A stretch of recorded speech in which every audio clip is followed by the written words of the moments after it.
Hi there, and welcome to the Entrepreneur's Therapist podcast. I'm your host, Shulamit Bearlev Tove. You can call me Shula for short, and my pronouns are she and hers. This is the podcast for business owners, solopreneurs, micropreneurs, freelancers, and self-employed folks who want support for riding the emotional roller coaster of running a business. This podcast is being recorded on lands stewarded for 10,000 years and to this day by the Algonquin Anishinaabe Nation. Land acknowledgements are calls to action from Canada's Truth and Reconciliation Commission, and this is your call to action to find out whose land you are on and share that information with others, and take what other actions you can toward reconciliation, because the settler colonial project is ongoing to this day. I'm the Entrepreneur's Therapist because I'm passionate about addressing and mitigating the entrepreneurial health crisis in an era of relentless stressors that can make you want to lose your crap on the daily.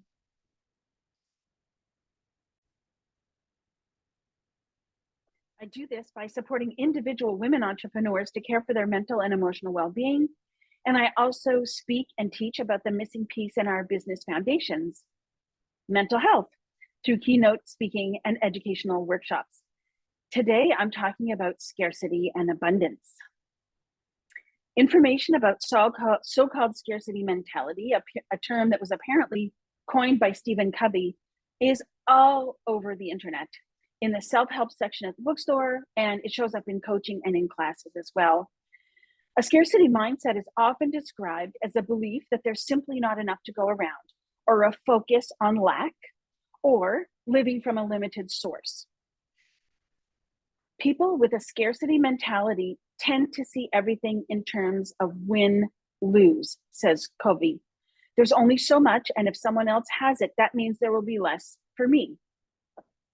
So Stephen Covey apparently said these things. You know how it goes on the internet. Quotes are sometimes misattributed. But it makes clear what the idea is. And there are many, many opinions about scarcity mentality. So I wonder if you recognize any of these. It's all in your head. It's just your fear talking. It's low vibe, and if you keep thinking this way, you'll stay trapped in scarcity. Scarcity thinking is the result of your core beliefs. Any of those things sound familiar? Have you heard them before? And I'll list some of the cures that I found recommended for this so-called scarcity mindset. Well, you just have to change your thinking to be more positive. You have to believe that there's enough to go around. Stop grasping for more and focus on what you have. Another one is surround yourself with people who have an abundance mindset. People are often encouraged to choose or create a positive money mantra and keep repeating it. One of the things that I found that struck me as kind of like touching and sweet, but also not necessarily so practical, is to step in and out of running water. Also recommended is repeatedly listening to songs about having a lot of money and you'll be blessed with cash. These two last ones both came from very well-known manifestation coaches. So, I mean, none of these things are necessarily wrong, but they're not going to be enough on their own. And, you know, there's nothing wrong with wanting to be able to exercise influence over your earning capacity or your money. Certainly, this is what I want for myself. And these cures, or the thought that there can be a cure, is empowering. But the issue is that while the idea of control can feel empowering, the corollary, you know, the flip side to individual control is that if you're not experiencing abundance, and the experience of abundance is in your control, then it's your fault when you're not, because you're not listening to enough songs, or you need to choose to see more opportunities. You need to pray harder. You need to step in and out of running water more frequently. And like I said, I'm not against any of these tactics, and whether or not they will work is a question of nuance. For just one example, the more we train ourselves to see or think in a certain way, the more likely we are to experience a shift in that direction. But we can't bypass our body's survival instincts and the specific psychology that accompanies that survival imperative. So, in quotation marks, a scarcity mindset is a belief that there's simply not enough to go around. But That belief, as with all beliefs, has its origins in experience.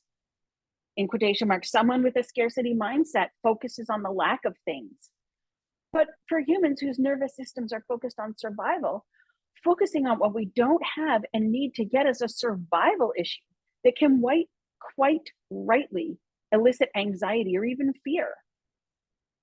Quotation marks, a scarcity mindset can hold you back because you don't see the endless opportunities around you.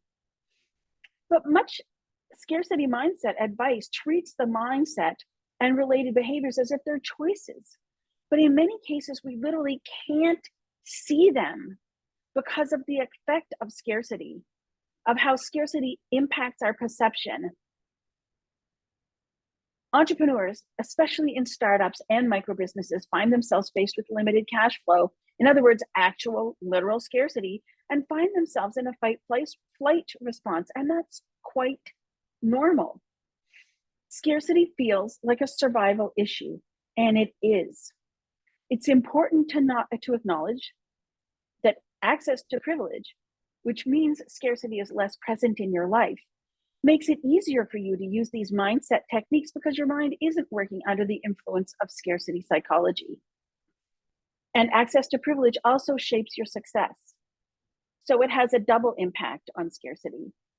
It's also important to note that we live in a society that evokes scarcity and anxiety in us, even when our personal financial situations are fine, our own individual personal or business financial situations are fine.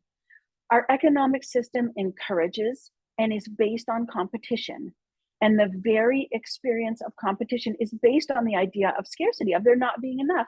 And the winner takes the spoils, right? Extractivism and capitalism are focused on profit and money over everything, including humans. So that puts us in a state of threat as well. And so the human brain's inevitable response to threats to survival is to engage the sympathetic nervous system and the range of threat responses that include, but aren't limited to, the fight-flight response. So what is the scarcity mentality and how does it develop? Conditions of scarcity in, for example, money, time, love, or any other resource, these conditions of scarcity produce their own psychology and affect your thinking and your behavior. Growing up in poverty, that's material scarcity, is linked with behavioral and mental health issues. Being raised in scarcity literally changes your brain. Experiencing lack of any kind, food, housing, income, time, love, in childhood or as an adult can be traumatizing. And so it's important to recognize that if that was your experience, positive thinking or abundance mantras or any of those things alone will not be sufficient to support you in shifting your so-called money mindset. And so in those cases, trauma therapy is really the key to unlocking the door that opens onto the path of developing a more abundant point of view, or we might say mindset. So as I said, scarcity itself has an impact on the way we think, feel, act, and believe. It's called scarcity psychology. So even if you aren't a trauma survivor, conditions of scarcity produce their own psychology. They have their own unique impact on you. So even if you haven't experienced a time when your basic survival needs weren't met, conditions of scarcity will still produce their own psychology and affect your behavior. Scarcity in this case means scarcity of any resource, but it also includes the perception that there isn't enough of something, as well as the lived experience of lack. The brain reacts to both. So it's important to note that comparison, as I mentioned above, like the kind that we can experience through social media, can also evoke a scarcity mindset or scarcity psychology. Because comparison is a behavior that arose from early survival needs. We needed to determine whether or not we belonged to a group because survival depended on community membership. Comparison is a cognitive process that happens almost automatically, and it's so exploited in sales psychology. When you have a sense that all these people have something and you don't, It evokes that scarcity mentality, making you feel uneasy and anxious. And those uneasy and anxious feelings can lead to certain behaviors. And it seems that scarcity does the same thing as trauma does. It elicits the fight, flight, freeze, appease behaviors. So scarcity is actually a real thing. It's not just a mindset. Scarcity, as I've said, evokes fear because it's a survival issue. The fear is here for a reason. It's to tell us to pay attention to something. It's also true that scarcity psychology can be a trap. Scarcity perpetuates scarcity because of the characteristic behavior it elicits. So let's talk about how scarcity affects the mind. As I've said, scarcity is read like a threat by your body and nervous system. So when a threat is perceived, the body-mind's threat response system is activated. This is beneficial because we need to be mobilized in order to be able to respond. But the problem arises either when you never get to rest between mobilizations, which leads to burnout, or your nervous system becomes too mobilized and you flip your lid. When you flip your lid, cortical function is inhibited. All the energy available to your brain and body is focused on survival. And your CEO self, your thinking capacity, is less accessible. The part of the brain that supports creative problem solving, taking in and synthesizing new information, that helps us focus, helps us make decisions, helps us collaborate with others. Energy is not directed in that direction. Our body's energy budget is being directed towards survival. And so your cognitive capacity is diminished. And so you can't access the skills you need as a business owner, for example, to plan and organize, to concentrate and manage focus, to complete tasks, to interact productively with others, to analyze and process information, to manage emotions and behavior, to remember details, to manage time, and to solve problems. None of these skills have the energy needed in order for you to be able to exercise them in your business when you're experiencing scarcity.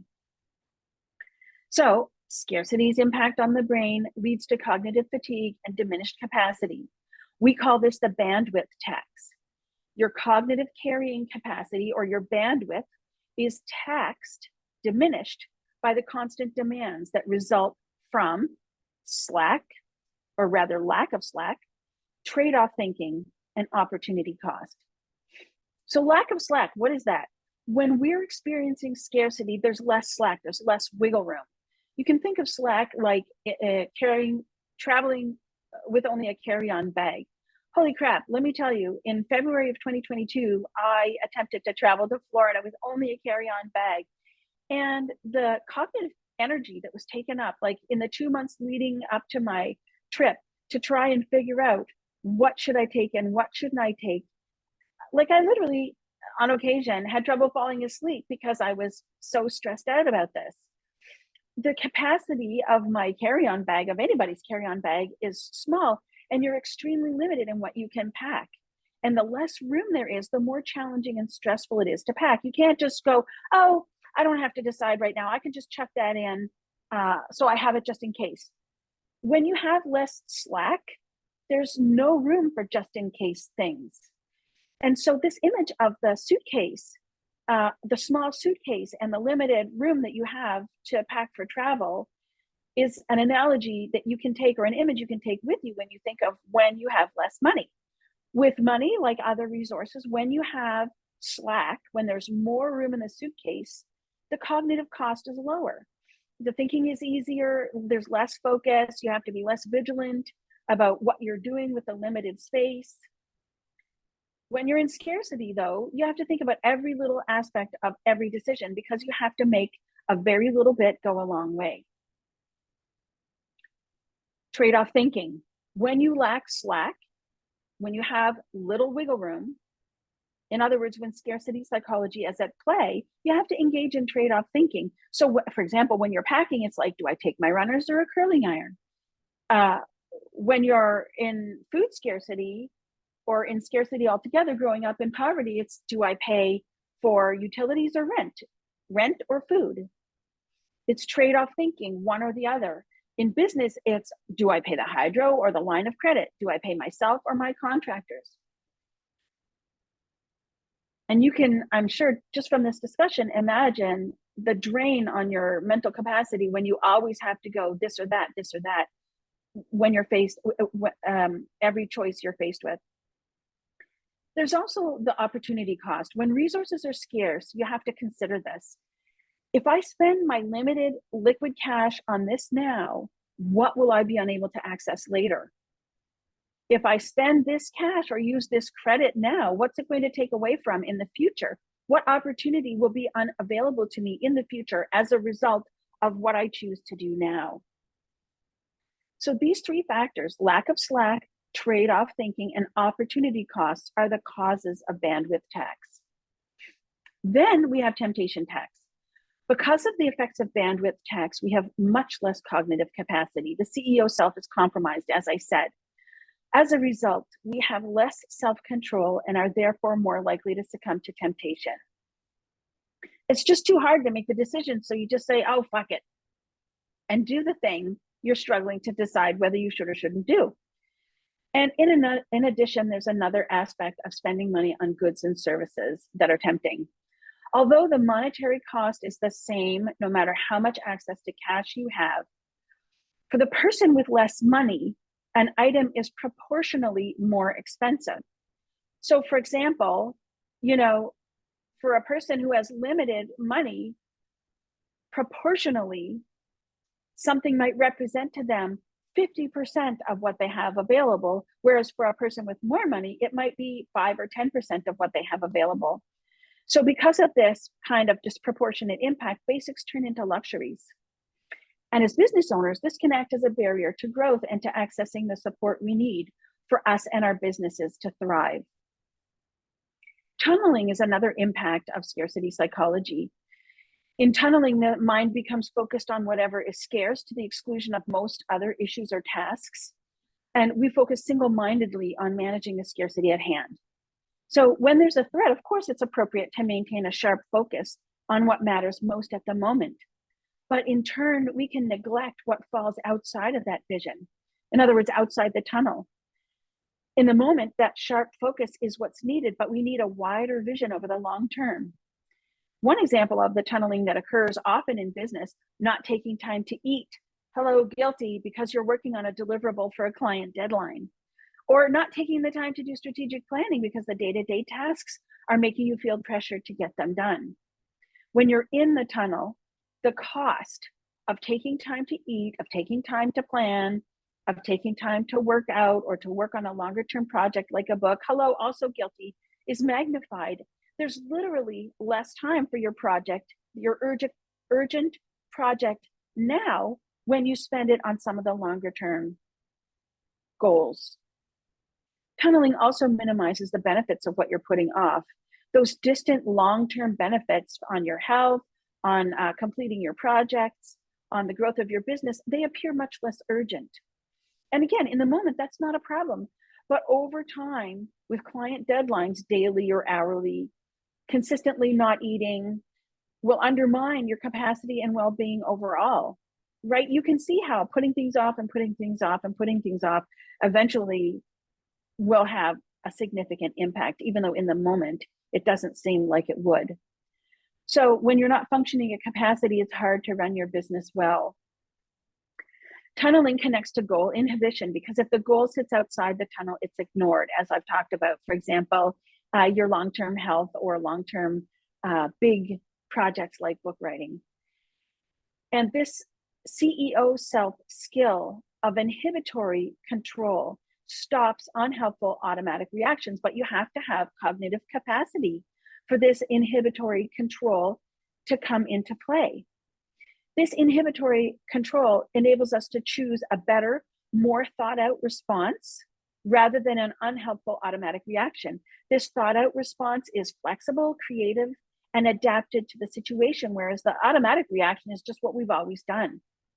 And so when we are in scarcity and our body budget is sending energy towards survival issues, the issues that are in the tunnel, so that our brain energy is all focused there, the CEO self is less accessible and we're more likely to engage in automatic habitual behaviors and responses. lacking the creativity and flexibility that we need as business owners to solve the problems at hand. We become hyper focused on the minute current concerns and not on the future. So we can't reach our long-term goals, but also the choices we make to address the current concerns that aren't creative and flexible can in fact impair our long-term goals, or have negative long-term impact or prevent us from reaching our long-term goals. Focusing so much on the one thing that appears to matter the most in this moment makes you less able to think about other things you care about. And that's why for example, this is something that happens often for business owners, when we're in time scarcity, we don't move our large-scale dream business projects forward. So after all this kind of bad news, although I'm hoping that you feel validated, I'm hoping that you have a sense of like, oh my God, well, no wonder I'm doing what I'm doing. It just makes so much sense now. But then the question becomes, how do we work with scarcity psychology so that it doesn't run the show? Mindset and beliefs are psychological imprints and sometimes trauma wounds, not choices. They are the traces left in our bodies, minds, and spirits of the harms or intense stressors we've experienced. In order to have a mindset shift, you need first to see, acknowledge, and heal the things, possibly trauma, that led to your current mindset or beliefs. Scarcity can lead to mental health issues, and it's important to note that, like all fears or threats in childhood, scarcity in childhood can leave a traumatic imprint. If you've tried all the things and they just aren't working, this is where working with a therapist first can make all the difference. In addition to therapy, here are some practices that can support you in addressing scarcity psychology so you can experience some emotional relief and bring your body budget back to your CEO self so that those skills can come back online for you. One of the first things you can try is gratitude practice. But before you roll your eyes, let me tell you, it's not what you think. It's not making a gratitude list. Most often, in fact, with gratitude lists, people compile the list of things they think they should be grateful for, like good health, a home, a family, friends, all that, and then beat themselves up for not feeling grateful in the moment.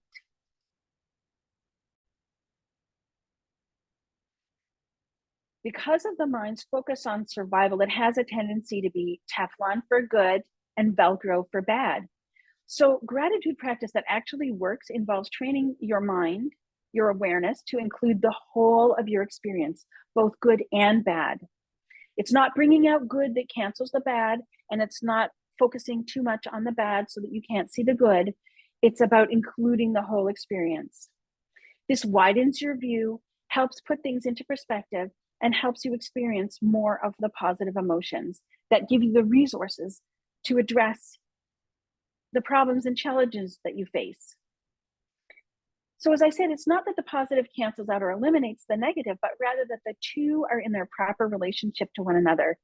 Gratitude practice done right helps bring all your executive capacities, your CEO self, back online, and awakens your mind to the good that is all around, in balance with what might be missing. Because this kind of gratitude practice is experiential, I've made a recording of a guided gratitude practice that integrates these principles that I've outlined, and there's a link to that in the show notes, and you can give it a try and let me know what you think. Self-kindness is another tool that you can use to help move from scarcity into abundance. And again, before you roll your eyes, it's also not what you think. So self-blame, when you're shitting on yourself, shit-talking yourself, the body reads that as a threat, just like it reads scarcity as a threat. And when you're in a scarcity and you add self-blame or self-criticism, it's even more upsetting, not only emotionally, but also to your nervous system. Now, we understand that scarcity elicits its own ways of thinking and behaving, and that these ways of thinking and behaving are not our fault, because they are our organism's attempt to survive and face the threat. So we can say kind things to ourselves when struggling. You can say something to yourself like, scarcity is a safety issue. My brain is feeling threatened, and of course it would when it feels unsafe. Or No wonder I'm in the tunnel right now. My mind is in scarcity mode. So you can find your own way of reassuring yourself that it's okay. What's happening is okay, and that there's nothing wrong with you. It's important, though, to note that unequal conditions are real. Many of us will be facing more intense scarcity than others. Some of us will be facing more actual scarcity than others. And when it's the case that something concrete is going wrong and your physical safety is compromised, it can help us emotionally to remember not to take it on as personal shame, that there's something the matter with us when we're not good in our abundance mentality under these conditions. It's quite important to validate that this is a normal way of feeling, that it's appropriate even to recognize and acknowledge that we feel fears about survival, and whether the threat is real or not, the fear itself is. And so, even when you're facing unequal conditions, the very first step is to recognize and validate your fears. This will help you then bring the resources forward to address the issues at hand. It can also help to get curious. Curiosity is an aspect of self-kindness, and it alone can sometimes be enough to bring your body budget focus back to your executive skills and the CEO self to get it back online. When you're curious and you notice when scarcity psychology is affecting you in the moment, you can acknowledge it and use supportive self-talk phrases like, no wonder. So, for example, no wonder I'm having trouble focusing on the big picture here. Scarcity psychology is having an impact on me. So curiosity and noticing can cultivate awareness so that when you're experiencing the effects of scarcity, you can help yourself or ask for support. So I'm just going to list for you the effects of scarcity psychology again. Flipping your lid, bandwidth tax, tunneling, goal inhibition, lack of slack, trade-off thinking, and opportunity cost. And if you don't remember what these are or what I said about them, you can get a recap in the show notes or just listen to this podcast again. And the ways that I've mentioned about working with a scarcity mindset or scarcity psychology to help you include therapy, gratitude, self-kindness, and getting curious. When you're experiencing scarcity, you can always come back to soothing the nervous system first, and then ask for help or support to get grounded and curious so you can figure out what's going on and address it. This podcast is brought to you by my self-guided virtual retreat. Create your customized mental and emotional wellness plan to keep your CEO self in the driver's seat so you don't flip your lid and blow up your business when the crap hits the fan. As you know, running a business can run down your mental health.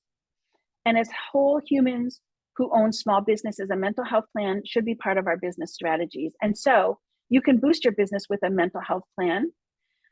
I have a self-guided mental health plan workshop that's available for $99 USD. That includes a workshop recording, an enhanced transcript, and worksheets to go along with it. The link is entrepreneurstherapist.click/MH plan. And the link is also in the description and the show notes. So thank you so much for listening to the Entrepreneur's Therapist podcast. I'm Shulamit Berlev Tov. Please share this podcast with friends you think need to hear this. And please also subscribe to the podcast and rate and review it. That helps this podcast reach more stressed out entrepreneurs who need support, validation, and tools to help them care for their mental and emotional well-being as they run their businesses. Thanks so much for listening, and I'll see you next time.